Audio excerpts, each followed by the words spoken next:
Bharatiya Janata party నిర్వహించాలని ఆదేశించిన సందర్భంలో ఈ జిఎస్టీ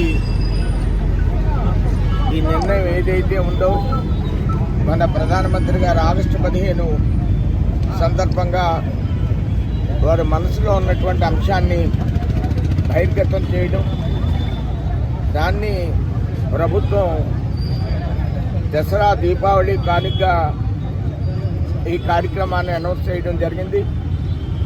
దీని మూలంగా పేద, ధనిక, బడుగు, బలహీన వర్గాలు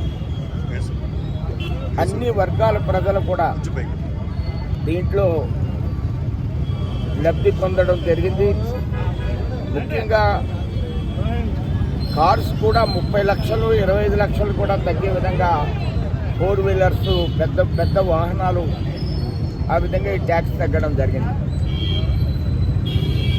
తగ్గించడం ప్రధానం కాదు, దేశం ఆర్థికంగా పుంజుకుంటుంది.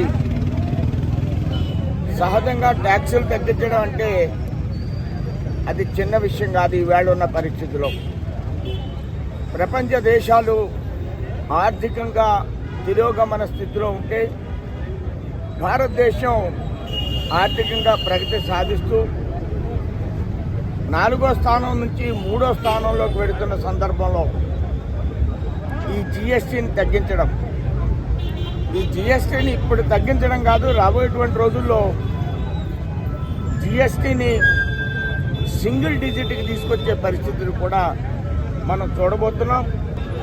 ఈ దేశం ముందుకు వెడుతున్న సందర్భంలోనే ట్రంప్ లాంటి పెద్దలు కంగారు పడుతున్నారు. చెప్పే సాకులు వేరు, మన మీద విధించే సుంకాలు మనల్ని దెబ్బతీయాలి ఆర్థికంగా అనేటువంటి ఆలోచన. మనం రష్యాతో పెట్రోల్ కొనడం కాదు, ఈవేళ మనకంటే ఎక్కువ పెట్రోల్ చైనా కొంటుంది. చైనాకి సుంకాలు మనకంటే తక్కువ ఉన్నాయి, కానీ మన మీద సుంకాలు విధించే పరిస్థితి మనం గమనిస్తున్నాం. దీనికి ప్రధానమైన కారణం భారతదేశం యొక్క అభివృద్ధిని చూడలేనటువంటి పరిస్థితిని మనం గమనిస్తున్నాం. ఈ విధంగా భారతదేశం అభివృద్ధిని మోడీ నాయకత్వంలో ట్రంప్ కానీ ఎవ్వరూ కూడా ఆపలేరు అనేటువంటి విషయాన్ని నేను స్పష్టంగా మీకు తెలియజేస్తున్నాను.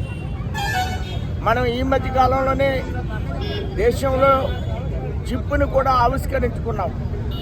ఆ విధంగా అనేక కార్యక్రమాల్లో భారతదేశం ప్రపంచ దేశాలు ఢీకొనేటువంటి శక్తితో ముందుకు వెడుతుంది. ఈ సందర్భంగా మోడీ గారిని అభినందించడం, పాలాభిషేకం చేయడం సహజమైన ప్రక్రియగా నేను భావిస్తున్నాను.